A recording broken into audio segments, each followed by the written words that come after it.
Hey, what's up? Hey, I just wanted to say I'm sorry about last night. I wasn't trying to put it there. All right, it was an accident. Okay. So every now and then I'll run across these people on the internet and they'll say, "Well, the Earth is flat."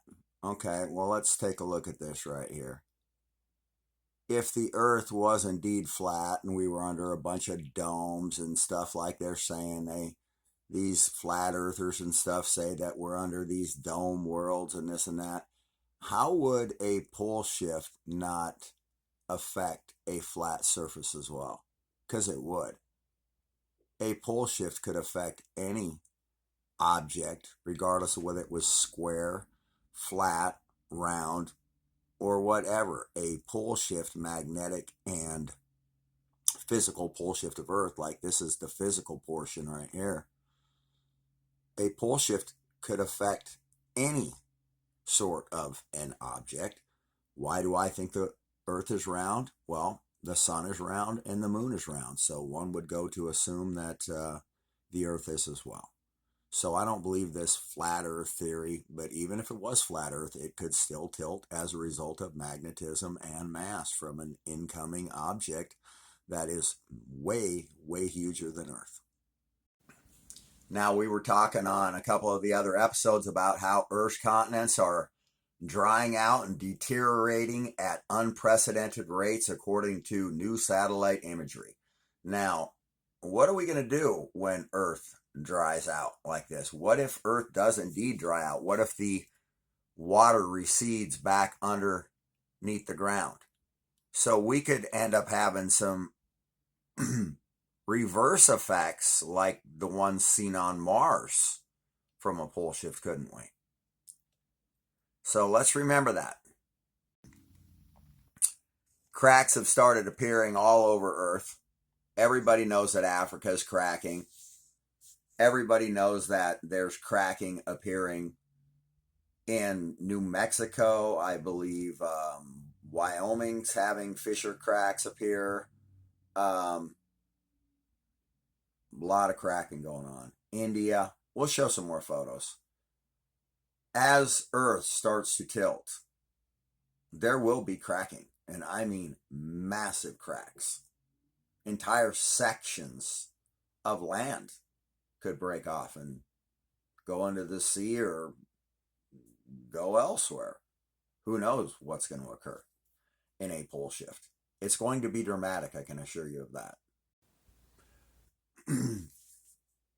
You can kind of see the topography of the United States and how it there's kind of a horseshoe, you know. If you go here, and I'll invisibilize it a little so you can see it better. But you can see there's a little area of land there. And you would have to escape to high ground if water shifts and moves and sloshes around in the event of one of these cataclysmic events. Because trust me, there's going to be some crazy stuff going on. And you want to know where to be, and you ain't going to have a lot of time to get there. So you can see these areas of land. And anything on the outside of that, those Rocky Mountain areas, you're in a flood zone. You can see that it's lower.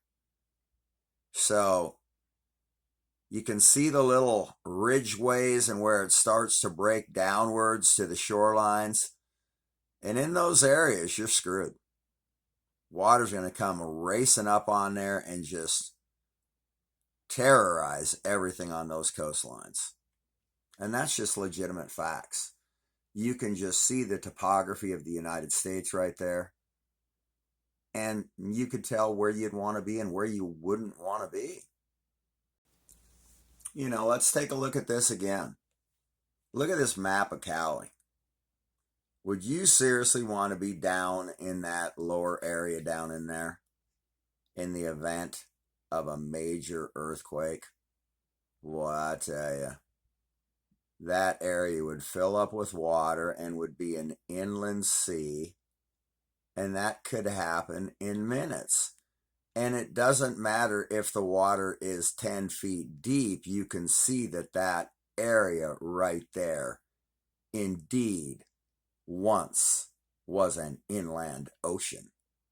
You can just see it. It's a massive depression that was once filled with water. And when you see it almost like that, you can tell that that was once full of water, that that was an inland lake or an ocean. One of the two. It's going to refill, if not completely cover that exterior area. And it's going to happen in minutes, not days, not hours. A huge tsunami is going to wash on shore, and you're going to be wiped out. Take a look at the size of this thing. That's Earth.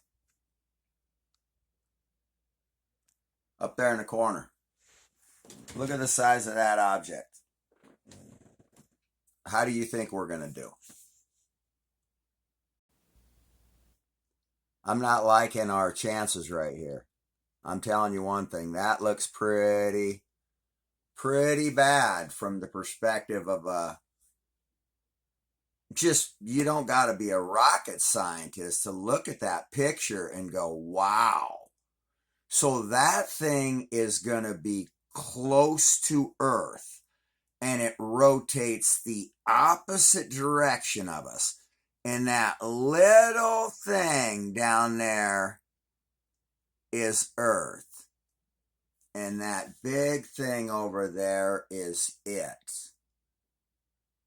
And you're going to tell me that that ain't going to affect that? You got a better sack than I got at your house, apparently, because that, I think that is going to affect that.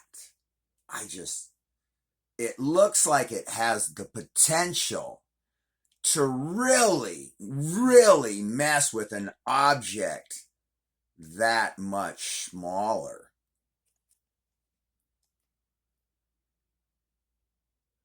Yeah. That's what we face. Mass animal deaths are occurring worldwide because not only our binary star is causing its own North Pole, but so is planet Nibiru. We now have, according to scientists, 3 North Poles. 2 of them are going the opposite direction of the one that we have. So animals are getting confused, and they're running in circles, swimming in circles, flying in circles until they die. These are legitimate facts, also not being broadcast to the public. Mass animal deaths, extinction level event. Mass animal deaths are occurring as we speak. Not on the news. Massive red bodies of water and green water will appear as a result of our oceans heating up and our waterways heating up from the bottom, as well as red iron oxide from this huge planet, which causes rivers to run red. Now, this is going to cause water to turn terrible. You need to stock up and prepare. This is not caused by your tailpipe. There's no such thing as climate change or global warming. These are all lies being told to you to perpetrate a hoax in your mind that everything's going to be okay, when maybe it's not going to be okay for a while. I'd probably not trust people at this point, and I'd get my butt stocked up and prepared. That's what I'd do. Are we hell-bent on a collision course of doom? Is this our future? Did we build it all to destroy it all, did we? Do we want to see ourselves fall? Did we build it all to hit the ground? Who would know? I just work here.